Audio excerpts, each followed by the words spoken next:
అంతా వెళ్ళిపోయాక ఈశ్వర్ ఇంట్లోకి వచ్చాడు. తన్మయి మంచం మీద కూర్చునుంది. ఇదేంటి ఇంకా నిద్రపోలేదు? ఆమెని చూస్తూ అడిగాడు ఈశ్వర్. బయట వాళ్ళు మాట్లాడుకునే మాటలన్నీ లోపలికి వినిపిస్తూనే ఉన్నాయి. ఆమె అన్నీ విన్నది. చేతిలో సరైన ఆయుధం లేకుండా అలాంటి గుండాల మీదకి వెళ్ళటం ప్రాణాపాయం గదు. అంత ఆవేశం, తొందరపాటుతనం మంచిది కాదు, చిరుకోపంగా అంది తన్మయి. అతడు తన మంచం వైపు వెడుతూ వెనక్కి తిరిగి, నా చేతులే నా ఆయుధాలు, నా మనసే నాకు బలం, అన్నింటినీ మించి నన్ను కాపాడుకునే శక్తి నా వెనువంటే ఉంటుంది. తన్మయి కళ్ళు చిట్లించి ఏమిటన్నట్లు చూసింది. నీ అనురాగం, అభిమానం నాకు కొండంత శక్తిని అండగా పంపుతాయి అన్నాడు తను ప్రేమగా చూస్తూ. తన్మయి అందంగా మొహం తిప్పేసుకుంది. ఆమె సిగ్గుపడుతోందని గ్రహించాడు ఈశ్వర్. చిన్నగా తనలో నవ్వుకుంటూ తన మంచం మీద పడుకున్నాడు. జరిగిన సంఘటన ఎదురై చనిపోయిన వ్యక్తి అతడి మనస్సుని చికాకు పరిచసాగాయి. భయంకరమైన గత స్మృతులు ఒక్కసారిగా అతన్ని చుట్టుముట్టి గుండెని కలతబారేలా చేశాయి. ఆ ఆలోచనల ఉధృతాన్ని తట్టుకోలేక మెదడు కాలిపోతున్నట్లు అనిపించసాగింది. తల విదిల్చి పక్కకి తిరిగి పడుకున్నాడు. దీపం వెలుతురు పలుచగా తన్మయి మొహంపై పడుతోంది. ఎడారి లాంటి తన జీవితంలోకి వచ్చిన ఆ వొయాసిస్సు కేసి చూస్తూ ఎప్పటికో అతడి కళ్ళు మూతలు పడ్డాయి. తననెవరో మధురమైన స్వరంతో పిలుస్తుంటే మెళుకువ వచ్చింది అతడికి. చటుక్కున కళ్ళు తెరిచాడు. ఎదురుగా తన్మయి. మంచులో తడిసి తలుపులీనే తెల్ల గులాబీ లాంటి తన్మయి మొహం నిద్రలేవగానే కనిపించేసరికి ఓ క్షణం అలాగే ఆమె మొహంలోకి తన్మయంగా చూస్తుండిపోయాడు ఈశ్వర్. తన్మయి కంగారుగా, ఎస్పీ గారు వస్తున్నారట, లేవండి అంది. దాసు ఆ వెనక నుండి, సార్, ఎస్ఐ గారు వచ్చారు మీకోసం అన్నాడు. ఆయన మాటతో మత్తు వదిలింది ఈశ్వర్కి. లేచి అలాగే బయటకొచ్చాడు. నమస్తే సార్ అన్నాడు ఎస్ఐని చూస్తూ ఈశ్వర్. నిన్ను అభినందించటానికి ఎస్పీ గారు వస్తున్నారు అన్నాడు ఎస్ఐ. ఈశ్వర్ ఓ సెకండ్ ఆశ్చర్యపోయాడు. ఈలోపు దాసు తెచ్చి వేసిన కుర్చీలో కూర్చున్నాడు ఎస్ఐ. ఈశ్వర్ తేరుకుని దాసు వైపు చూసి, దాసు, 2 కుర్చీలు బల్లల్లాంటివేమైనా ఊళ్ళో నుండి తెప్పించి అక్కడ వేయి అని ఎస్ఐ వైపు చూసి, క్షమించాలి సార్, ఒక్క 5 నిమిషాల్లో నేను మొహం కడుక్కుని వస్తాను అన్నాడు. అలాగే అన్నట్లు తలూపాడాయన. ఈశ్వర్ గబగబా కాలకృత్యాలు తీర్చుకుని ఫ్రెష్గా తయారై బయటికొచ్చాడు. 8 గంటలు దాటుతుండగా జీప్ వచ్చి ఆగింది. దాని వెనకే కారు ఒకటి వచ్చింది. జీప్లో నుండి డిఎస్పీ దిగాడు. కారులో నుండి దిగిన ఎస్పీ ఫణిధర్ డిఎస్పీ దారి చూపుతుండగా వస్తుంటే ఈశ్వర్ ఎదురెళ్ళాడు. గుడ్ మార్నింగ్ సార్ అంటూ వినయంగా విష్ చేశాడు ఈశ్వర్. ఎస్పీ చెయ్యి చాచాడు. ఈశ్వర్ 2 చేతులతో ఆ చెయ్యి పట్టుకున్నాడు గౌరవంగా. ఎస్పీ అతడి భుజం తడుతూ, వెల్ డన్ అంటూ కుర్చీలు వేసిన చోటికి ఎస్ఐ దారి చూపుతుంటే వెళ్ళి కుర్చీలో కూర్చున్నాడు. డిఎస్పీ ఆ పక్కనే ఉన్న కుర్చీలో కూర్చున్నాడు. ఎస్పీ గారు వచ్చిన సంగతి విని జనం గ్రామం నుండి కూడా వచ్చి చేరారక్కడ. గ్రామాధికారులు చేతులు కట్టుకుని నిలబడ్డారు. చుట్టూ మూగిన గూడెం జనాన్ని కూర్చోబెట్టారు ఎస్ఐ, కానిస్టేబుల్స్. ఇంతలో అధికారులకి టీ పంపించింది తన్మయి. దాసు, రవి, అతడి మిత్రులు టీ ఇచ్చారతడికి. ఈశ్వర్ తన మెడలోంచి పూలమాల తీసి, ఇది నా ఒక్కడి వల్ల అయింది కాదు సార్, ఇదిగో ఈ గూడెంలోని యువకులు, గ్రామంలోని యువకులు అందరం కలిసి సాధించినదే ఈ పని. వీరి సహకారం లేనిదే నేను పట్టుకోగలిగేవాణ్ణి కాదు అన్నాడు. దాసు వాళ్ళని, రవిని, అతని మిత్రుల్ని ఎస్పీ గారికి పరిచయం చేశాడు ఈశ్వర్. ఎస్పీ వారందరినీ అభినందించాడు. యువత ఇంత చైతన్యంతో ముందడుగేసి మంచి పనులు చేస్తే అలాంటి వారికి మా సహకారం ఎప్పుడూ ఉంటుంది అన్నారాయన. అక్కడ మీకేం ప్రాబ్లమ్స్ లేవుగా అడిగారు వెళ్ళబోతూ. ఈసారి వచ్చాక మా బతుకులు మారాయి. మాకేమైనా ఇబ్బంది అంటూ వస్తే అది రాయుడి వల్లే సారు అన్నాడు సీనయ్య. దాసు ఏమనొద్దని చేత్తో వారిస్తున్నా వినలేదతడు. ఎస్పీ ఇన్స్పెక్టర్ని పిలిచి, ఎంక్వైరీస్ లేకుండా ఎటువంటి పరిస్థితుల్లో ఎవరి మీద చర్య తీసుకోవద్దు. ముఖ్యంగా ఏకపక్ష నిర్ణయాలు తీసుకోకండి. వచ్చేవి ఎలక్షన్ రోజులు కావటం వలన కొంతమందిని ఇరకాటంలో పెట్టడానికి ఎవరైనా ప్రయత్నించవచ్చు. మీరు జాగ్రత్తగా ఉండాలి. అలాంటివి ప్రోత్సహించకండి. ఎస్ సార్ అన్నాడు ఇన్స్పెక్టర్. ఎస్పీ కారు దగ్గరికంతా చేరారు. వారిని మరోమారు అభినందించి కారెక్కారాయన. ఆయన కారు వెనుకే మిగతా పోలీసు వాహనాలన్నీ కదిలాయి. ఆ పూట గూడెం వాసులంతా పండగలా జరుపుకున్నారు. జరిగినదంతా జోగినాథం సినిమా కథలా వినిపిస్తుంటే విని అవాక్కయ్యాడు రాయుడు. ఆ రాత్రి జగపతి రాయుడు, నాగేశ్వరరాయుడు, రాయుడు, జోగినాథం నలుగురు భవనంపై భాగాన సమావేశమై ఈశ్వర్ ఎన్నికల్లో తమ ప్రత్యర్థిగా నిలబడటాన్ని గురించి చర్చించసాగారు. చివరికి జగపతి, అతన్ని సాధించడానికి నేను 3 పద్ధతులు చెప్తాను, వినండి. 1. డబ్బాస చూపుతారో మరేం చేస్తారో ఏదో విధంగా అతన్ని మన వైపుకు తిప్పుకోవటం. 2. అతడి వీక్ పాయింట్ కనిపెట్టి దానిపై దెబ్బ కొట్టి అతన్ని జీవోత్సవం చేయడం. 3. ఇవి 2 కుదరని పక్షంలో అతన్ని ఈ లోకం నుండే పంపేయటం. పంట నూర్పులు జరుగుతున్నాయి. రైతులంతా కళ్ళాల్లో ఉన్నారు. మొదటిసారిగా తమ కష్టార్జితం చేతికందబోతున్న ఆనందం ప్రతి ఒక్కరి మొహాల్లో కనబడుతోంది. జోగినాథం మరికొందరు గ్రామ పెద్దల్ని తీసుకుని ఈశ్వర్ ఉన్న చోటికొచ్చాడు. ఈశ్వర్, ఈశ్వర్ అంటూ పిలిచాడు జోగినాథం. ఏమిటిలా వచ్చారు? అడిగాడు ఈశ్వర్ తన పని తను చూసుకుంటూ. నువ్వు మాకు సహాయం చేయాలయ్యా ఈశ్వర్. ఈశ్వర్ ఆశ్చర్యాన్ని అభినయిస్తూ, నేనా? మీకు సహాయపడేంత గొప్పవాడిని ఎప్పుడయ్యానబ్బా అన్నాడు. నిజం అబ్బాయి, ఇప్పుడు ఏదైనా చేస్తే అది నువ్వే చేయాలి. అలాగా, అదేమిటో చెప్పండి. ఆ మాట అన్నావు బాగుంది. ఏం లేదు, ఎలక్షన్లు వస్తున్నాయి కదా, మన చిన్నదొరగారు పోటీ చేస్తున్నారు. చెయ్యనియండి, ఎవరైనా పోటీ చేయొచ్చు, మీరు కూడా చేయొచ్చు. ఇక నేనే పోటీ చేయాలి. అది కాదబ్బాయి, చిన్నదొరగారికి పోటీ అంటే అది మన గ్రామానికి అప్రతిష్ట గదు. అంచేత ఏకగ్రీవంగా దొరగారిని గెలిపించాలి. ఆ పని నువ్వే చేయగలవు. నేనా? నేను ఈ ఊరికి కానివాణ్ణి, కొత్తవాణ్ణి, ఈ ఊరికి చెందనివాణ్ణి, దొంగగా ముద్ర వేయబడ్డవాణ్ణి, మీ చేత వెలివేయబడ్డవాణ్ణి కదా. అలాంటి వాణ్ణి నేనేం చేస్తాను? అవన్నీ ఇప్పుడు దేనికి ఈశ్వర్? జరిగినవేవో జరిగిపోయాయి, అవి అందరం మర్చిపోదాం. నువ్వు మాలో ఒకడివి. చూడు, నువ్వు మొన్న చేసిన పనికి రాయుడు గారు నిన్నెంతగానో అభినందిస్తున్నారు. అసలు స్వయంగా ఆయనే రావాలనుకున్నారు, కానీ ఆరోగ్యం బాగుండక రాలేదు. అంచేతే నన్ను పంపించారు. ఇంతకీ అసలు విషయానికి వస్తా. గూడెం వాళ్ళంతా నువ్వెంత చెబితే అంత. నీ మాట అంటే వాళ్ళకెంతో గురి. నువ్వు వాళ్ళ ఓట్లన్నీ దొరగారికి వేయించాలి అన్నాడు. ఈశ్వర్ ఓసారి జోగినాథం వైపు తీక్షణంగా చూసి, క్షమించండి, నేనుగా పోటీ చేయాలని అనుకుని ఉంటే మీ అభ్యర్థన గురించి ఆలోచించేవాణ్ణేమో. కానీ ఇది నాకు సంబంధించింది కాదు, గూడెం ప్రజలకి సంబంధించింది. వారే నన్ను ఎలక్షన్లలో పోటీ చేయాలని గట్టిగా పట్టుబట్టి నిలబెట్టారు. నేను వాళ్ళ మనిషిని, వాళ్ళు ఎలా చెప్తే అలా వినేవాణ్ణి. ఈ విషయంలో మాత్రం నేను మీకే విధంగా సహాయపడలేను అన్నాడు నిక్కచ్చిగా. అంతేనా ఈశ్వర్? చూడు, నా మాట విను అంటూ 4 అడుగులు ముందుకొచ్చి ఈశ్వర్కి సన్నిహితంగా నిలబడి అతడి చెవి దగ్గరగా వచ్చి వేళ్ల మీద నిలబడి, ఇదిగో, నా మాట విన్నావంటే నీకు 25,000 ఇప్పిస్తాను, సరేనా? కాదు, 50,000 ఇప్పిస్తాను. ఈసారి మట్టుకు సరేననాలి. నీ జీవితం హాయిగా వెళ్ళిపోతుందా డబ్బుతో? మానుకుంటావా? అడిగాడు గుసగుసలాడుతున్నట్టుగా. లంచమిచ్చి నన్ను లోబరుచుకోవాలని చూస్తావా జోగినాథం? ఎంత ధైర్యం నీకు? కొండతో ఢీ కొట్టకు, పెద్దవాణ్ణి చెప్తున్నా, నా మాట విను, చేతులు తిప్పుతూ అన్నాడు జోగినాథం. పాత పోలికలు చెప్పకు జోగినాథం, ఈ నిర్ణయంలో ఎలాంటి మార్పు ఉండదు, ఖచ్చితంగా తెగేసినట్టు చెప్పాడతడు. సరే, అయినా 2 రోజులు టైం ఇస్తున్నాను, ఆలోచించుకో. రాయుడు గారితో స్నేహం నీకెంతో మంచిది. ఈశ్వర్ ఏం మాట్లాడకుండా తన పని చూసుకుంటున్నాడు. జోగినాథం గ్రామస్తులతో కలిసి వెళ్ళిపోయాడు. 4 రోజులు గడిచాయి. ఈశ్వర్ గూడెం వాసులు జయజయధ్వానాలతో వెంటరాగా వెళ్ళి నామినేషన్ వేసొచ్చాడు. అతడి ఎన్నికల చిహ్నం ఉదయించే సూర్యుడు. నాగేశ్వర రాయుడి గుర్తు గంట. గ్రామంలోని కుర్రవాళ్లని వారి తండ్రులు రాయుడి వైపు ప్రచారం చేసేందుకు పక్కనున్న గ్రామాలకు వెళ్లమని సతాయించసాగారు. వాళ్ళు సరేనని చెప్పి వెళ్ళి ఈశ్వర్ చేసిన పనుల గురించి చెప్పి చివరికి, మీ ఇష్టమిక, ఎవరికేస్తారో ఓటేయండి అనగానే అక్కడ చేరిన జనం అంతా ఈశ్వర్కి జై కొట్టసాగారు. ఇది తెలిసింది రాయుడికి. పెద్దలందరినీ పిలిపించాడు. ఏమిటయ్యా మీ పిల్లలు చేస్తున్న పని?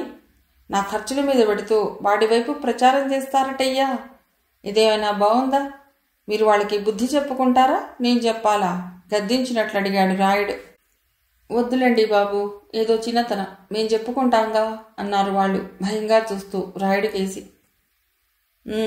ఊళ్ళో ఏమంటున్నారైతే? వాళ్ళు గుటకలు మింగారు.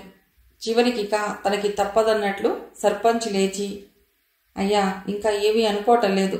దొరగారు వచ్చి 4 మంచి మాటలు చెప్పాక మా తంటాలిక మేం పడతాం. కానీ ఈసారి డబ్బు ఖర్చు బాగా కావచ్చండి. డబ్బుతో జనాల్ని కొనటం తప్ప మరో మార్గం కనపడటం లేదండి అన్నాడు.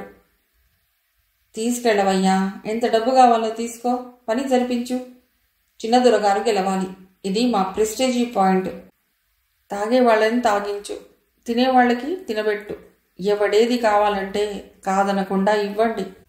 ఓటు మటుకు మనకే వేసేట్టు చూడండి అని జోగినాథం వైపు తిరిగి, జోగి, సర్పంచ్ ఎంత డబ్బడిగితే అంతా ఇవ్వు. అతడెవరికి ఎంత ఇస్తోంది, ఏం చేస్తోంది నువ్వు దగ్గరుండి చూసుకో అన్నాడు రాయుడు. ఆ మాట వినగానే సర్పంచ్ గొంతులో వెలక్కాయ పడ్డట్లయింది. అయినా తమాయించుకున్నాడు. దొరగారు ఈరోజు గాని రేపు గాని మరి గ్రామంలోనూ గూడెంలోనూ తమ ప్రజలను ఉద్దేశించి ప్రసంగించాలి. బోల్డ్ వాగ్దానాలు చెయ్యాలి. తన వైపే అందరూ మొగ్గే విధంగా, మరి చిన్న పెద్ద అనకుండా అందరినీ ఆకట్టుకునే విధంగా ప్రవర్తించాలి. నమస్కారాలు చెయ్యాలి. మరి ఇవన్నీ దొరగారు చేస్తారా అని. చేస్తారా ఏమిటి? చెయ్యాలి. ఆ ఓటు పడేదాకా ఏ పనైనా చేయటానికి సిద్ధంగా ఉండాలి. అయితే ఈ సాయంకాలమే చిన్న దొరగారు గ్రామంలో ఉపన్యాసం ఇస్తారని, రేపు ఉదయం గూడెంలో మాట్లాడతారని డప్పు వేయించు అన్నాడు రాయుడు. చిత్తం, అలాగేనండి చేతులు కట్టుకుని వినయంగా చెప్పాడు సర్పంచ్. ఆ తర్వాత గంట కల్లా గ్రామం ప్రధానమైన 4 రోడ్ల మీద డప్పు వేయించారు. ఆ డప్పు సారాంశం విని జనం విస్తుపోయారు. ఏనాడు మనల్ని మనుషులుగా చూడని చిన్నదొర ఈరోజు మన కోసం మన మధ్యకొచ్చి మాట్లాడతారా? ఏం చిత్రం అనుకున్నారంతా. పంచాయతీ ఆఫీసు ముందర పెద్ద పందిరేశారు. తోరణాలు కట్టారు. మంచి అలంకారం చేశారు. నాగేశ్వరరాయుడు గారి పేరున్న పెద్ద పెద్ద బ్యానర్లు కట్టారు. ఆయనకి ఓటు వేసి గెలిపించమని కరపత్రాలు ఊరంతా వెదజల్లారు. ఆ కరపత్రాలపై చిన్నదొరగారి బొమ్మ చూసి ఆశ్చర్యపోయారు గ్రామస్తులు. ఎప్పుడు సూటు మీద చేతిలో విస్కీ బాటిల్తో ఉండేవారు ఈనాడు పంచె షర్టు వేసుకుని నెత్తిపై టోపీ పెట్టుకుని చేతులు జోడించి నమస్కరిస్తున్నారు. ఈ వేషం వారికి మాత్రం నప్పలేదు. దొంగ దురవేషం వేసినట్టుగానే ఉంది అనుకుని నవ్వుకున్నారు ఊళ్ళో కుర్రవాళ్లు. సాయంకాలం 6 గంటలు దాటుతుండగా దొరగార్లు కారులో వచ్చారు. గ్రామ ప్రజలు అత్యంత వినయంతో భయభక్తులతో వారి కారు దగ్గరికి ఎదురెళ్లి పందిరిలోకి తీసుకొచ్చారు. అక్కడ వేసి ఉన్న కుర్చీల్లో వారు ఆసీనులు కాగానే సర్పంచ్ దొరగారి తండ్రి, తాత, ముత్తాత ఆ గ్రామానికి చుట్టుపక్కల గ్రామాలకి చేసిన సేవని, వారి గుణగణాల్ని పొగిడాడు. ఓ అరగంట తర్వాత, అటువంటి ఉన్నతమైన వంశంలోంచి వచ్చిన మన చిన్నదొరగారు ఈసారి ఎలక్షన్లలో పోటీ చేయటం మన అదృష్టం. వారు సర్పంచి మాటలు ఇంకా పూర్తి కాలేదు. జనంలోంచి నవ్వులు, ఈలలు, అరుపులు వినిపించాయి. దొరగారు కన్నెర్ర చేసి చూశారు సర్పంచి వైపు. సర్పంచి గొడవ చెయ్యొద్దు అన్నట్టుగా చెయ్యెత్తి చూపాడు. ఇప్పుడు దొరగారు మాట్లాడతారు అంటూ కూర్చున్నాడు. నాగేశ్వరరావు లేచి మైకందుకుని, సోదర సోదరీమణులారా అనగానే జనంలోంచి చప్పట్లు, ఈలలు. జోగినాథం రాయుడు వెనకే నిలబడి ఉన్నాడు. ముందుకు వంగి, చూశారా ప్రజలకి దొరగారంటే ఎంత ఇష్టమో అన్నాడు. రాయుడు చిరునవ్వుతో తలపంకించాడు. మళ్ళీ అన్నాడు రాయుడు అదే మాట. ఈసారెవరూ చప్పట్లు కొట్టలేదు. జోగినాథం వైపు తిరిగి, ఏరా, నేనన్నది వీళ్ళకి అర్థం కాలేదా? పోనీ అచ్చ తెలుగులో చెప్పండి అన్నాడు జోగి. నా ప్రియమైన ప్రజలారా, తమ్ముళ్ళారా, చెల్లెళ్ళారా అంటుండగానే, పరాయి ఆడదాన్ని ఏనాడైనా చెల్లెల్లా చూశారా మీ జిమ్మడిపోను అంటూ మెటికలు విరిచిందో వృద్ధురాలు ఆ పక్క నుండి. మీ పవిత్రమైన ఓటు వేసి నన్ను గెలిపించారంటే మన ఊళ్ళో గ్రంథాలయం పెట్టిస్తాను, రోడ్లు వేయిస్తాను, బోరింగ్ పంపులు వేయిస్తాను, రోడ్ల మీద దీపాలు పెట్టిస్తాను అంటుండగానే, ఇళ్లల్లో దీపాలు ఆర్పకుంటే చాలు, రోడ్ల మీద దీపాలు పెట్టించినంత ఫలితం అన్నాడు కుర్రవాడు పెద్దగానే. అదెవరూ పెద్దగా పట్టించుకోలేదు. దొరగారి వాగ్దానాల బారు పెరుగుతోంది అంతకంతకి. దేవాలయాన్ని పునరుద్ధరిస్తాను, ఇప్పుడున్న పాఠశాలని హైస్కూల్గా, హైస్కూల్ని కాలేజీగా చేస్తాను. మంచి హాస్పిటల్ కట్టిస్తాను. ఇవన్నీ వింటూ జనం నవ్వులు కేకలు వేస్తూ, ఇంతకాలం ఎక్కడున్నావోయ్, ఊరి పెద్దవి, ఆ మాత్రం వీటిల్లో ఒక్కటైనా చేయలేదేమో అంటున్నారెవరో. రాయుడు గారి గూండాలు జోక్యం కలిగించుకురావాల్సినంత రసాభాస జరిగిందక్కడ. దొరగారు కారెక్కి వెళ్ళిపోయారు అసహనంగా. మర్నాడు దొరగారు 9 గంటలకల్లా గూడానికి వచ్చారు. గూడెంలో మగవాళ్ళెవ్వరూ లేరు. ఆడవాళ్లు కూడా కొంతమందే కనిపిస్తున్నారు. ఎవరికి ఏం చెప్పాలో తోచక ఆయన గూడెం మధ్యలో కారాపుకొని కారులోనే కూర్చున్నాడు. జోగినాథం వైపు చూశాడు కోపంగా. జోగినాథం కారు దిగుతూ, ఉండండి, నేను మీరొచ్చినట్లు అందరికీ చెబుతా. ఈగల్లా మీ చుట్టూ వాలరు అన్నాడు. ఇంతలో పుట్టు సెంటర్కి వెడుతోంది తన్మయి. ఆమెను చూస్తూనే కళ్ళు వెడల్పయ్యాయి దొరగారికి. జోగి, ఈ అమ్మాయి చచ్చిన పంతులు కూతురు కదూ, ఇక్కడుందేం? మరేనండి, ఇప్పుడు ఆ పిల్ల ఈశ్వర్ దగ్గరుంటోంది. నిజంగానా? కనపట్టం లేదండి. మరి ఇల్లు వాకిలి అయిన వాళ్ళని అన్నీ వదిలేసి వాడితో ఉంటోంది. కలికాలం. పంతులే బతికుంటే ఉరేసుకు చచ్చేవాడు. మా దొడ్డ మనిషి, పుణ్యాత్ముడు పోయాడు ఈ పాపం చూడలేక. ఆపు, విసుక్కున్నాడు దొర గొంతు తగ్గించి. జోగి, ఎట్టాగైనా దీన్ని నా గదికి చేర్చాలిరా. ఇదివరకటి కంటే బాగుందిరా. అవును మరి, జబ్బు తగ్గిందిట. మిసమిసలాడుతోంది పిల్ల. ఇంకా ఆలస్యం దేనికిరా, రాత్రికే తీసుకురా. జోగినాథం తెలివిలోకొచ్చాడు. అయ్యయ్యో, ఇలాంటి మాటలు ఇప్పుడు మాట్లాడకూడదు. మీరు వేసిన వేషం ఏమిటి? మీరిప్పుడు ఇక్కడికి ఎందుకు వచ్చింది మర్చిపోయారు. వీరంతా తల్లులు, మర్చిపోకండి. పొరపాటునైనా మరో మాట అనకండి. ఓట్లు పడేదాకా అంతా తల్లులు, సరేనా? దొరగారికి ఉపదేశం చేశాడు జోగినాథం. చాలా చిరాగ్గా బలవంతంగా సరేనన్నట్లు తలూపారు దొరగారు. జోగినాథం వెళ్ళి 10 మంది ఆడవాళ్ళని పిలుచుకొచ్చాడు. మీ మగవాళ్ళంతా ఏరే అన్నాడు. పాలకెళ్ళారండి. దొరగారు వస్తున్నారని తెలిసి కూడానా? మరేనండి, మీరేంటి చెబుతారో చెప్పండి, వాళ్ళొచ్చాక వాళ్ళకి చెబుతానులే అన్నారు వాళ్ళు. దొరగారు గొంతు సవరించుకున్నారు. మీ ఓట్లన్నీ నాకే వేయండి. మీకు చీరలు ఇస్తాను, ధాన్యం కొలిపిస్తాను, మీ పిల్లలకి చదువులు చెప్పిస్తాను, మీకు పక్కా ఇళ్ళు కట్టిస్తాను, మీకు కరెంటు దీపాలు పెట్టిస్తాను, ఇంకా బోర్లు వేయిస్తాను అని ఇంకా ఏమో చెప్పబోతుండగా ఓ ముసలావిడ కారు దగ్గరికి వచ్చి, మరి ఇంతకాలం ఎక్కడున్నావు బాబు? ఇందులో ఒక్క పనైనా నువ్వు ఇదివరకు మాకు చేసుంటే నువ్విప్పుడు ఇలా వచ్చి అడగకుండానే ఓటేసేవాళ్ళం కదా అంది. నువ్వు అవతలికి పోవే ముసలిదానా, కసిరాడు జోగినాథం. ఎముకల గూడులా ఉన్న ఆ ముసలిది మెల్లిగా పక్కకు వెడుతుంటే దొరగారు ఆ ఆకారాన్ని చూసి ఏవగించుకుంటున్నారు. ముక్కు దగ్గర కర్చీఫ్ ఉంచుకున్నారు. వారి దగ్గర నుండి వస్తున్న వాసన భరించలేనట్లు.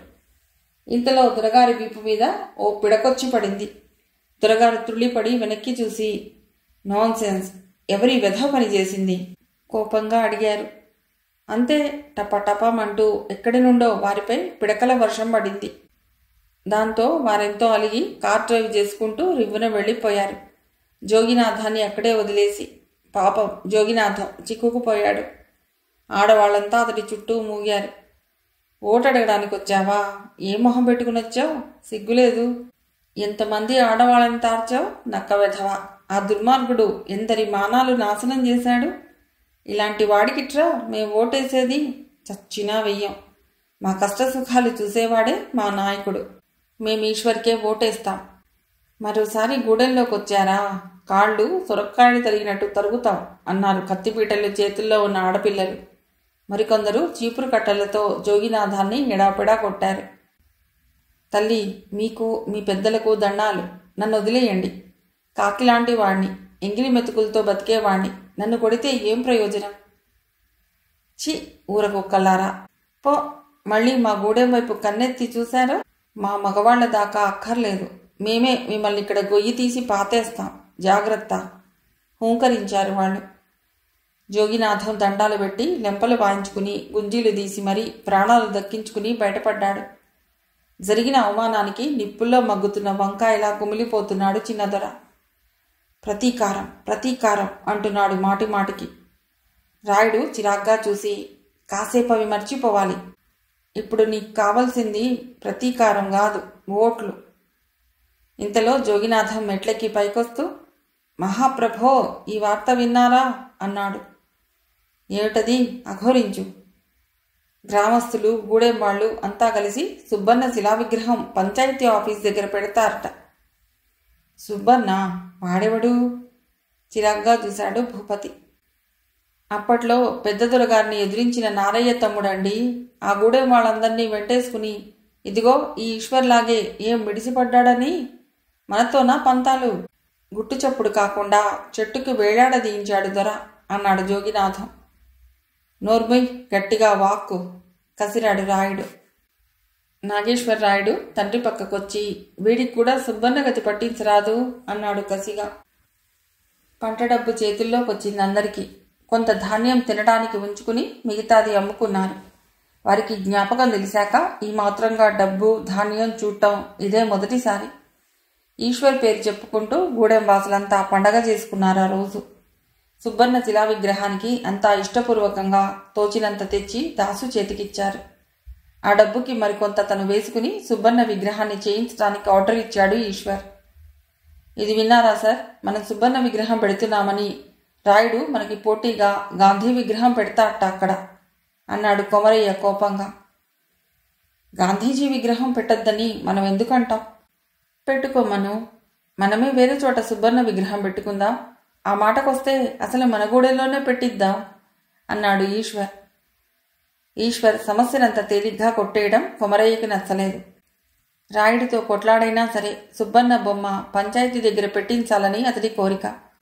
కానీ ఈశ్వర్ అసలు ఆ విషయాన్ని సీరియస్గా తీసుకోనే లేదు. విగ్రహం తయారు కావటానికి డబ్బు ఎంత ఖర్చయ్యేది, తనిప్పుడు ఎంత శిల్పికిచ్చింది వారికి లెక్క చెప్పాడు ఈశ్వర్. అదేమిటి సార్, మాకు లెక్కలు చెప్తున్నారు? భలేవారే అన్నారు వాళ్ళు. ఈశ్వర్ నవ్వి, మీకు తెలియాలి కదా అన్నాడు. వారం రోజులు గడిచాయి. సుబ్బన్న బొమ్మ తయారైంది. ఊళ్ళో రాయుడి మనుషులు ఇంటింటికి తిరిగి చిన్న దొరకే ఓటేయమని చెప్తున్నారు.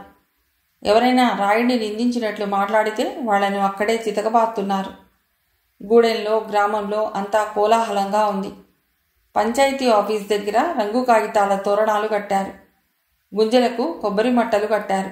పెద్ద పెద్ద పందిళ్లు వేశారు. మామిడాకుల తోరణాలు కట్టారు. గూడానికి గ్రామానికి ఒక రకమైన పెళ్లి కళొచ్చింది. నిజంగానే ఆ మర్నాడు పెళ్లి జరగబోతోంది. అది ఈశ్వర్ తన్మయిల పెళ్లి. సుబ్బన్న విగ్రహాన్ని ఆర్డర్ చేయడానికి వెళ్లిన రోజే ఈశ్వర్ డాక్టర్ని కలిశాడు. తన్మయి ఏ పరిస్థితుల్లో తన ఇంట్లో ఉంటోంది వివరించాడు. మేం పవిత్రంగా ఉన్నాం, కానీ సమాజం పవిత్రంగా లేదు డాక్టర్. నేను లెక్క చేయను, కానీ తన్మయి సెన్సిటివ్. వివాహం కాకుండా ఆడా మగ కలిసి ఉండటాన్ని సమాజం హర్షించదు. అందుకే ఆమెను వివాహం చేసుకోవాలని నిర్ణయించుకున్నాను. మరి ఆమె పరిస్థితి ఏంటో మీరే చెప్పాలి. అంతా విని డాక్టర్ అతడి భుజాన్ని తట్టి, నిన్ను అభినందిస్తున్నాను ఈశ్వర్. ఆమెకు ఆశ్రయం ఇవ్వటమే కాకుండా ఆమెకి నీ జీవితంలో భాగం ఇస్తున్నావు. She's lucky. ఆమె గురించి ఏమీ వరీ కానక్కర్లేదు. She's all right. కానీ ఒక్క విషయంలో మాత్రం జాగ్రత్తగా ఉండు. హత్యలు, మానభంగాలు లాంటి దారుణమైన దృశ్యాలు ఆమె చూస్తే తట్టుకోలేదు.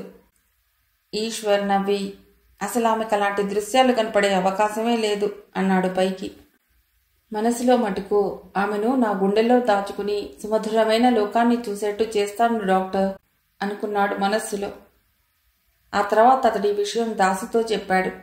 అయితే సుబ్బన్న విగ్రహ ప్రతిష్ఠ, మీ పెళ్లి ఒకే రోజు జరుగుతాయా సార్? అబ్బా, ఎంత మాట చెప్పావు. మీ పెళ్లి ఎంత వైభవంగా జరుగుతుందో మీరే చూద్దురు గాని అన్నాడు అతడు సంబరంగా. ఈ విషయం అప్పటికప్పుడే పూల సౌరభంలా గూడెల్లోనూ గ్రామంలోనూ అందరికీ తెలిసిపోయింది. అది తమ ఇంట్లో తమ పిల్లల పెళ్లిలా భావించారంతా. ఆ పెళ్లికి అంతా పెద్దలే, అందరూ పెత్తనం చేసేవారే. ఇప్పుడు ఆ హడావుడే ఊర్లోనూ గూడెల్లోనూ సాగుతోంది. అంతా తమ ఇళ్లకి గడపలకి పసుపు రాసి కుంకాలు పెట్టారు. మామిడాకు తోరణాలు కట్టారు. పిండి వంటలు తయారవుతున్నాయి. సత్యమ్మ ఇరుగు పొరుగుని సాయం తీసుకుని పెళ్లికి కావలసిన ఏర్పాట్లు చూస్తోంది. మా పెళ్లికి పురోహితుడు అక్కర్లేదు, దండలు మార్చుకుంటాం అన్నాడు ఈశ్వర్. సత్యమ్మ ససేమిరా వీలు కాదంది. చూడు సారు, పెళ్ళంటే ఎప్పుడు పడితే అప్పుడు చేసుకునేది కాదుగా, బతుకులో ఒక్కసారే జరుగుతుంది. నీకిష్టం లేకపోవచ్చు, కానీ అమ్మాయి గారు పెద్దింటి పిల్ల. వాళ్ళ పద్ధతి ప్రకారం అన్ని లక్షణంగా జరగవలసిందే. అసలు నీకెందుకు, నువ్వూరుకో, అంతా నేను చూసుకుంటా. పెద్దరికంతో శాసించిందామె. అంతే అన్నారు గూడెం యువకులు. ఈశ్వర్ని నోరు మీద పనియలేదెవ్వరు. తన్మయిని తనింటికి తీసుకువెడతానంది సత్యమ్మ. ఇదిగో, పెళ్ళయ్యేదాకా మీ ఇద్దరూ ఒకరినొకరు చూసుకోరాదుట మరి. పంతులు గారు చెప్పారు. ఈ పూట మా ఇంట్లో ఉంటుంది, రేపు నీ భార్యగా నీ ఇంటికి వస్తుంది అంది సత్యమ్మ. తన్మయి ఆ పూట దాసు ఇంట్లో ఉంది. ఆ రాత్రి గూడెంలోనూ గ్రామంలోనూ చాలామంది నిద్రపోలేదు. పెళ్లి పనుల హడావుడిలో ఉన్నారంతా. ఈశ్వర్కి నిద్ర పట్టలేదు. తన్మయి వెళ్ళిపోయి 4 గంటలయ్యిందేమో. తనకి 4 యుగాలుగా ఉంది. ఆమె ఎక్కడికెళ్ళిందని పక్క ఇంట్లోనేగా ఉంది. రేపు ఉదయం 10 గంటల దాకా ఆమె కనిపించదనుకుంటే మనసు అదో రకమైన బాధకి లోనయింది. తక్షణం వెళ్ళి ఆమెను చూడాలనిపించింది. ఆమెను చూడకుండా కొద్ది గంటలు కూడా ఉండలేని తనని చూసి అక్కడి వాళ్లంతా నవ్వుతారు అని ప్రయత్నం మీద ఆగిపోయాడతడు. ఆమె లేని ఆ ఇంట్లో ఉండలేక బయటికొచ్చి అరుగు మీద తల కింద చేయి పెట్టుకుని పడుకున్నాడు. బాగోక పక్కకి తిరిగి పడుకున్నాడు. ఎటు తిరిగినా అతడికి నిద్ర పట్టడం లేదు. ఆలోచనలు తన్మయి చుట్టూ తిరుగుతున్నాయి. మనసు, హృదయం, మెదడు, శరీరంలోని అణువణువు తన్మయి అంటూ తన్మయత్వం చెందుతున్నాయి. ఆమెని గురించి తీయని ఊహలతోనే అతడికి తెల్లవారింది. తనని పెళ్లికొడుకుని చేయబోతే వద్దన్నాడు ఈశ్వర్. తన్మయిని పెళ్లికూతురిగా సింగారించారు. 10 గంటలకంతా పంచాయతీ ఆఫీసు దగ్గరికి చేరుకున్నారు. పంతులు గారు పక్క పందిట్లో వివాహానికి కావలసినవన్నీ సిద్ధం చేసుకుని వధూవరులకై ఎదురు చూస్తున్నాడు. సుబ్బన్న విగ్రహాన్ని తెచ్చి పంచాయతీ ఆఫీసు దగ్గర కట్టిన దిమ్మపై నిలబెట్టారు. చుట్టూ తెరకట్టారు రవి, అతడి మిత్రులు. 10:30కి అటు గూడెంజనం, ఇటు గ్రామస్తులు హర్షధ్వానాలు చేస్తుండగా నారయ్య చేతే ఆ తెర తీయించాడు ఈశ్వర్. తమ్ముడి విగ్రహాన్ని చూసి ఆనందంతో బిగ్గరగా ఏడ్చాడు నారయ్య. జనమంతా సంకోచంతో చప్పట్లు కొట్టారు, రంగులు చల్లుకున్నారు. తన్మయి, ఈశ్వర్లను పీటల మీద కూర్చోబెట్టారు. ఓ అరగంటలో పెళ్లి జరిగిపోయింది. ధర్మేచ, అర్థేచ, కామేచ, మోక్షేచ, నాతిచరామి అంటూ ముమ్మారు పలికి ఆమె చెయ్యి గట్టిగా పట్టుకున్నాడు ఈశ్వర్. ఆ జంటను చూసి మెటుకలు విరిచింది సత్యమ్మ. దిష్టి తీసింది. అచ్చం గుళ్ళో అమ్మోరిలా ఉంది అమ్మాయి గారు అంది తన్మయిని కనుల నిండా చూసుకుంటూ. ఇంతలో ఓ అంటూ పెద్దగా కేకలు, అరుపులు. జనం తన్నుకుంటున్నట్లు గోల. ఈశ్వర్ తన్మయి పక్కనే నిలబడ్డ నీలి, సత్యమ్మల్ని చూస్తూ తన్మయిని తీసుకుని మీరు గూడానికి వెళ్ళిపోండి అన్నాడు. తన చేతిలో ఉన్న తన్మయి చేతిని విడిచిపెట్టి ఆమె కళ్ళలోకి చూస్తూ వెళ్ళండి, 10 నిమిషాల్లో వచ్చేస్తాను. కంగారేం లేదు, నా సంగతి తెలుసుగా అన్నాడు మళ్ళీ తనే. ఆమెను చూస్తుంటే అద్భుతంగా ఉంది అతడికి. ఇది నిజమా, కళ అనిపించసాగింది. కానీ అక్కడి అగ్నిహోత్రం, బట్టల మీది పసుపు గుర్తులు నిజాన్ని చెబుతున్నాయి. తన్మయిని తీసుకుని ఆడవాళ్ళంతా గూడెం వైపు కదిలారు, పిల్లలతో సహా. ఈశ్వర్ చకచక అల్లరి జరిగే చోటుకి వెళ్ళాడు. అప్పటికే అక్కడికి రవి, అతడి మిత్రులు, దాసు వాళ్ళంతా చేరారు. గుంపుని తోసుకుని లోపలికొచ్చిన అతడికి అక్కడొకడు పడి గిలగిలా కొట్టుకుంటూ కనిపించాడు. ఏమిటిది దాసు, ఎవరితడు అడిగాడు ఈశ్వర్ దాసు వైపు తిరిగి. అన్నీ దొంగ వేషాలు సార్. సుబ్బన్న భూతం వీడి పట్టుకుందిట. రాత్రి వీడు సుబ్బన్న దయ్యాన్ని చూశాట. ఈ రోజుల్లో ఇంకా దయ్యాలు భూతాలు అంటున్నాడు సన్నాసి వెధవ అని వాడి వైపు తిరిగి, ఎరా భూతం వచ్చి నిన్ను పట్టుకుందా? నీ తప్పుడు కథలు వినటానికి జనం ఏం తెలివి తక్కువ వాళ్ళు కాదు. 4 బాధానంటే ఎక్కిన భూతం గీతం పారిపోవాలి బిగ్గరగా అన్నాడు దాసు. వాడు మరింతగా కాళ్ళు చేతులు కొట్టుకుంటూ, నేను ఊర్లోకి వచ్చినాను రోయ్, నేను బలిగోరుతున్నాను రోయ్, నాకు మనుషుల రక్తం కావాలి రోయ్ అని ఊగుతున్నాడు. దాసు బలంగా వాడి వీపు మీద ఓ చరుపు చరిచాడు. అయినా వాడు ఏడుస్తూనే అవే మాటలన్నాడు.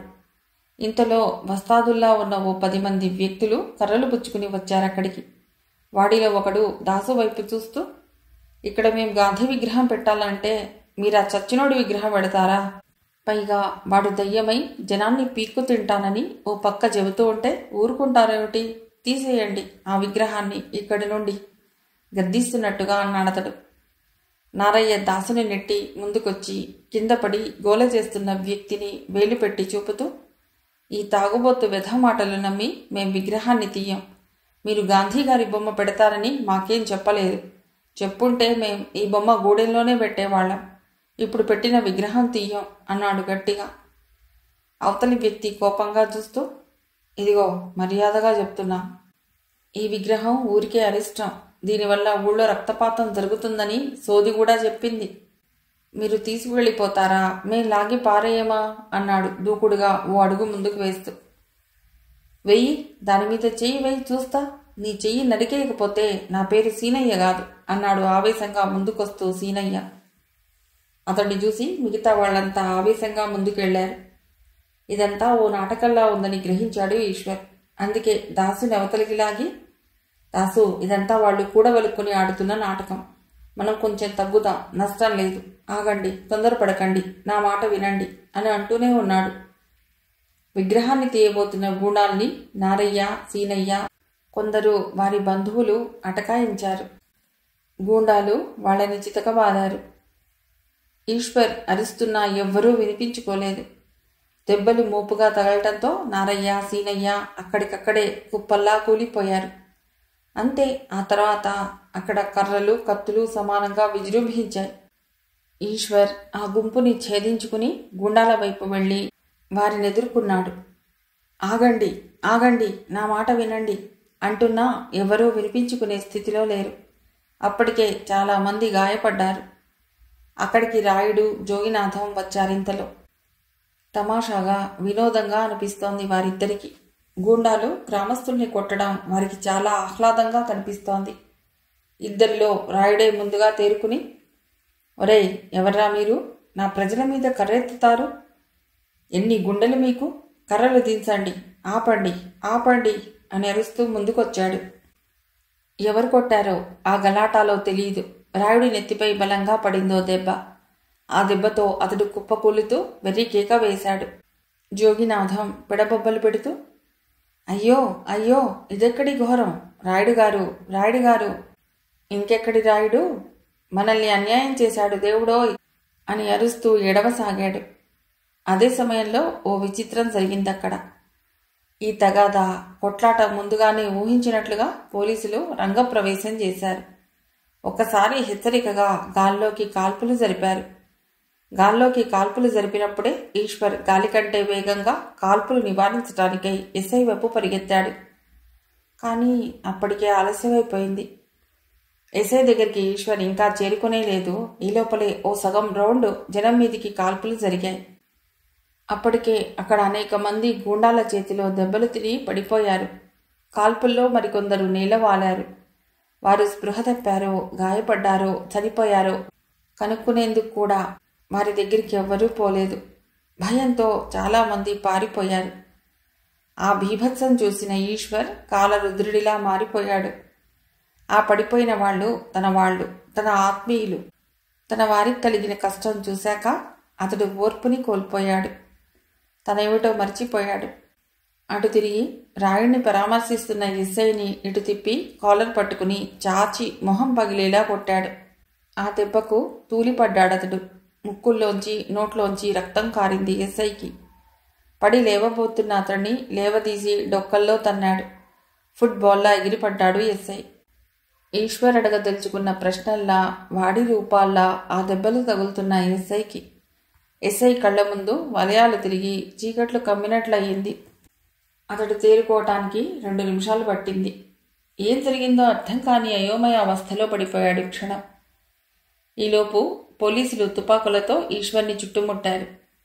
ఎస్ఐ ఈశ్వర్ని భస్మం చేసేలా చూస్తూ, వీడిక్కడేం చేయకండి, స్టేషన్లో వీడి సంగతి తేలుద్దాం. అసలు ఈ గొడవకంతటికి కారణం వీడే, తీసుకుపోండి వీడిని అన్నాడు ఆవేశంగా. పోలీసులు ఈశ్వర్ని తీసుకువెళ్లి వ్యానెక్కించారు. ఊళ్ళో వాతావరణం బాగా ఉద్రిక్తంగా మారిపోయింది.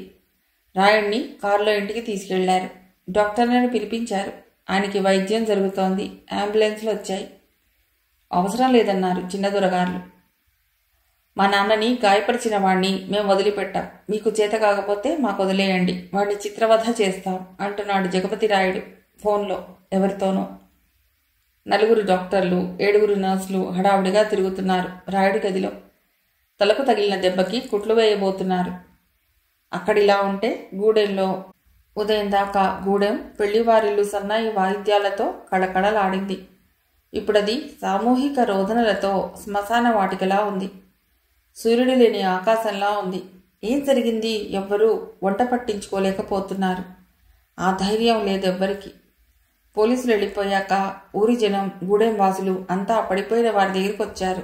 ఆకాశం భూమి కంపించాయి ఏడుపులతో. ఊళ్ళోని ట్రాక్టర్లు తీసుకొచ్చారు రైతులు. వాటి మీద గాయపడ్డ వాళ్ళని వేసుకుని హాస్పిటల్కి తీసుకువెళ్లే ప్రయత్నాలు జరుగుతున్నాయి. కొందరింకా తమ వాళ్ల కోసం రోధిస్తూ వెతుక్కుంటున్నారు. ట్రాక్టర్ల మీదికి చేర్చారు జనాల్ని. గూడెంలోని స్త్రీలంతా ఆ ట్రాక్టర్ల వెనక శోకమూర్తులై కదిలారు. సత్యమ్మ గుండెలు బాదుకుంటూ వెడుతోంది. అందరికీ వెనగ్గా చివరగా. పసుపు బట్టలతో, తడియారని పారాణి పాదాలతో, కళ్యాణ తిలకంతో పెళ్లికూతురు కూడా కదిలి వెడుతోంది కన్నీరే తోడుగా. గంట నడక తర్వాత పెళ్లికూతురు పోలీస్ స్టేషన్ వైపు కదిలింది. ట్రాక్టర్లు హాస్పిటల్ వైపు సాగాయి. ఆమెనెవరూ పట్టించుకోలేదు. వారి బాధలో, దుఃఖంలో, కడుపుకోతలో వారున్నారు. ఆమెనెవరూ కనుక్కోలేదు. ఆమె బాధనెవరూ తెలుసుకోలేదు. ఆమె నేరుగా స్టేషన్లోకి వచ్చింది. పెళ్లి కూతుర్లా కాలినడకన స్టేషన్లోకి వస్తుంటే బయట ఉన్న కానిస్టేబుల్స్ ఆశ్చర్యంగా చూడసాగారు ఆమె వైపు. సిఐ కూడా వచ్చినట్లుంది. ఎస్ఐ అతడితో మాట్లాడుతున్నాడు. సెంట్రీ ఆమెను లోపలికి వెళ్ళనీయక ఆపాడు. ఎవర్రా వచ్చింది? గట్టిగా చిరాగ్గా అరిచినట్లే అడిగాడు సిఐ లోపల నుండే. సెంట్రీకి బదులు ఆమె సమాధానం చెప్పింది. నేను తన్మయిని, ఈశ్వర్ భార్యని అందామె. ఆమె స్వరం విన్న ఎస్ఐ కుర్చీలోంచి లేచొచ్చి క్రూరంగా నవ్వి ఆమె వైపు వస్తూ, మొగుణ్ణి చూడాలనొచ్చావా? తాత చూద్దూ గాని, అదిగో ఆ సెల్లోకి చూడు అన్నాడు ఆమెకు దగ్గరగా వస్తూ. తన్మయి గబగబా సెల్ వైపు పరిగెత్తింది. అక్కడ ఈశ్వర్ కటిక నేల మీద స్పృహ తప్పి పడి ఉన్నాడు. అతడి జుట్టు బాగా రేగి ఉంది. బట్టలు పీలికలై వేళ్లాడుతున్నాయి. లాఠీ క్రూరంగా అతడి శరీరం మీద ఆడుకున్నందుకు గుర్తుగా వాతలు తేలి రక్తాలు చిమ్ముతున్నాయి. అతడి మొహం వాచింది. పెదవి చిట్లి రక్తం కారి గడ్డం మీద నుండి గొంతు గుండా కిందికి పడుతున్నాయి చుక్కలుగా. అతడు మెల్లిగా అంటున్నాడు. పెదవులు కదులుతున్నాయి. దాహం దాహం అంటూ. మేఘగర్జన లాంటి అతడి స్వరం ఏమైందో అతడి నోటి నుండి వచ్చే శబ్దం పైకి రావటం లేదు సరిగ్గా. అతడు నా స్థితిలో చూడగానే తన్మయి నేత్రాలొక్కసారి విశాలమైనాయి. భయంతో ఆమె శరీరం కంపించసాగింది. వళ్లంతా చెమటలు బట్టి చెలవలు కమ్మసాగాయి. ఆమె గుండెల్లో ఏదో బాధ. సన్నని పోటులా మొదలై అది క్రమేణా నిలువెల్లా పాకటానికి సిద్ధమైనట్లు, గుండెల్ని నలక్కొడుతున్నట్లు బాధ. బాధ, భరించలేని పోటు. ఆమె కంటి నుండి చుక్క నీరు రాలేదు. ఆమె కళ్ళు జీవశక్తిని కోల్పోయి ఎండిన తామర రేకుల్లా ఉన్నాయి. ఆమె కళ్ళు మూతలు పట్టానికి సిద్ధమవుతున్నాయి. స్పృహ కోల్పోయే స్థితికొచ్చిన ఆమె అతడి పెదవుల కదలిక గమనించి అతి ప్రయత్నం మీద సెల్ తలుపుకున్న ఇనుప కమ్మీలు పట్టుకుని నిలదొక్కుంటూ నీటి కోసం పక్కకు తిరిగి చూసింది. ఎస్ఐ కుర్చీకి పక్కగా ఉన్న స్టూల్ మీద నీటి కూజా ఉంది. దానికోసం 2 అడుగులు ముందుకేసింది. ఎస్ఐ ఆమె భుజం పట్టి ఆపాడు. ఎక్కడికే? కర్కశంగా అడిగాడు. ఆయనకి దాహంగా ఉంది, మంచినీళ్ల కోసం. ఇక్కడ నాకు దాహంగానే ఉంది నేను చూస్తుంటే. నీళ్లు ఇస్తుందిట, నీళ్లు. నీ సంగతి కూడా తెలుస్తాను పదా అంటూ ఆమెను ఈడ్చికెడుతున్నాడు పక్కనున్న సెల్లోకి. ఒక్క గ్లాసు మంచినీళ్ళు అతడికి ఇవ్వనివ్వండి ఎంతో ప్రాధేయపడుతూ అడిగిందామె. సెల్ డోర్ లాగి ఆమెను లోపలికి విసురుగా నెట్టాడు. ఆ విసురుకి వెళ్ళి గోడకు కొట్టుకుందామె. చిట్లింది తల. బిగ్గరగా కేకేస్తూ కుప్పలా కూలిపోయిందామె. ఆమె వేసిన కేక అప్పుడే స్పృహలోకి వస్తున్న ఈశ్వర్ చెవులకు లీలగా వినిపించింది. అతి ప్రయత్నం మీద కళ్ళు విప్పాడతడు. ఒక కన్ను వాచి మూసుకుపోతోంది. ఆ గొంతు తన్మయిదే. తన్మయి ఇక్కడికెందుకు వచ్చింది? ఒక్క క్షణం ఆలోచించాడు. అవును, తన్మయి తన కోసం వచ్చుంటుంది. ఈ దుర్మార్గులు ఆమెను. ఆ ఊహే భరించరానిదే ప్రాణాలు కడబడుతుండగా ఎలాగో ఓపిక తెచ్చుకుని నిలబడ్డాడు ఈశ్వర్, తడబడే అడుగులతో సెల్ చూపలు పట్టుకుని. ఆ కేక వేసిన ఆడగొంతు ఎవరిది? అతడి ప్రశ్నకి తిరిగి చూశారు సిఐ ఎస్ఐ. నీ ప్రియ భార్యది వికటంగా నవ్వుతూ అన్నాడు ఎస్ఐ. ఈశ్వర్ వేళ్లు చువ్వలను వంచాలన్నంత ఆవేశంగా బిగుసుకున్నాయి. అది సినిమా కాదు కాబట్టి అతడు ఆ చువ్వలు వంచలేకపోయాడు. ఇన్స్పెక్టర్ అంటూ అతడు అరిచిన అరుపు స్టేషన్ని గడగడలాడించింది. ఆమెకేమన్నా జరిగిందా? నీ అంతం చూస్తాను. నోర్ముయ్ అంటూ బిగ్గరగాను అరుస్తూ లేచాడు ఎస్ఐ. నువ్వు ప్రాణాలతో ఈ సెల్ నుండి బయటపడాలిగా అన్నాడు నిర్లక్ష్యంగా. ఈలోపే నిన్ను.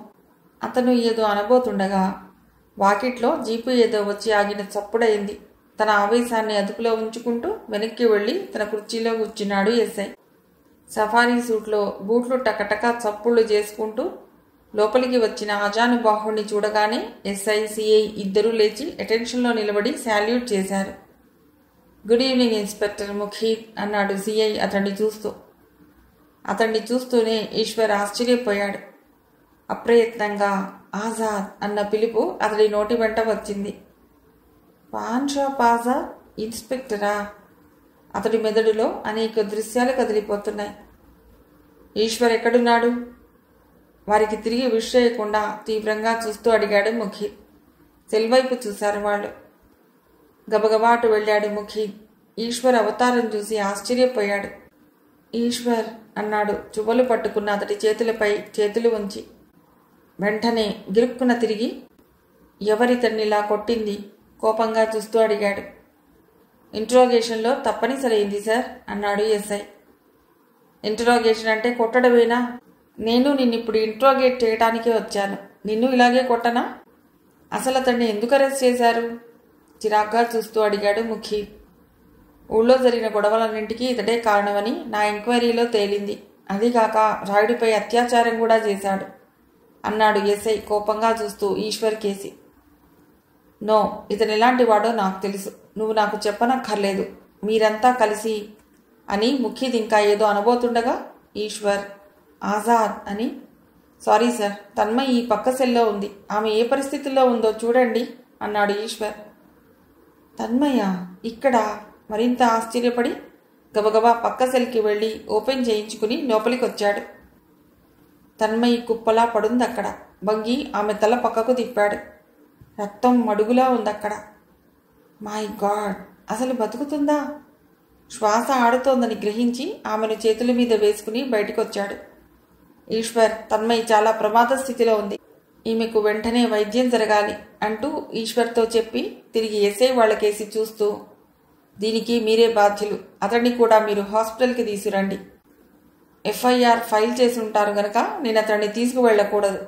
నేను అతడి కోసం హాస్పిటల్లో వెయిట్ చేస్తుంటాను. కమాన్ క్విక్ అంటూ గబగబా జీపు దగ్గరికి వెళ్ళాడు ముఖీద్. తన్మయిని బ్యాక్ సీట్లో పడుకోబెట్టి జీప్ స్టార్ట్ చేసుకుని వెళ్ళిపోయాడతడు. మిగిలిన కథ తర్వాతి భాగంలో.